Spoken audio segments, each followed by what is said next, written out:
We must address the primary problem. It is important to recognise that the absence of lameness in hand does not preclude lameness when ridden.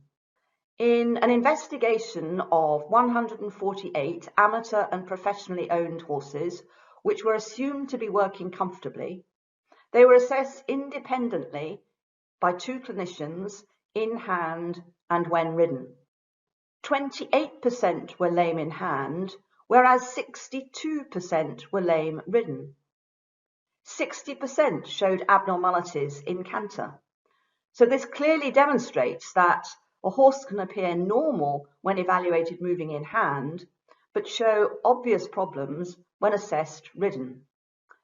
It is my belief that a large proportion of ridden horse performance problems are pain-induced, and I hope that I'm going to convince you of this. The equine world is very traditional, and there are many myths.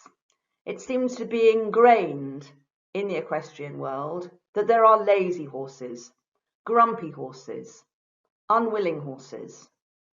People say, my horse has always been difficult to canter, especially on the left rein. Why, after 3 years of training, has this horse not improved? There has to be an underlying reason. Trainers tend to advise the use of a long whip or spurs or a different bit or a noseband, or advising the rider to go to the gym to enhance their core muscle strength. Why not let's think about there might be underlying pain? I hear time and again, he doesn't like dressage, but he jumps well, so he must be okay. Well, let's just think about this a bit more carefully. Horses which have got musculoskeletal pain going round and round and round again within the confines of an arena are going to dislike this procedure. If they're jumping and they have ability to jump and they're going in straight lines predominantly and adrenaline and endorphins are being released, then of course they're going to enjoy jumping more than doing flat work. Have we lost sight of what normal should actually look like?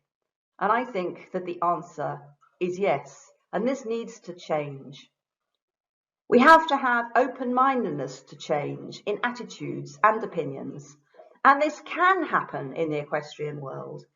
When Charlotte Dujardin wore a crash hat in the 2012 London Olympics, she transformed the way in which attention was paid to rider hatwear. It was common 20 years ago to see riders without hats. It's very uncommon to see this now. So, the development of the Ridden Horse pain ethogram was the result of evaluation of hundreds of video recordings of both lame and non-lame horses and creating an ethogram which comprised initially 117 behaviours.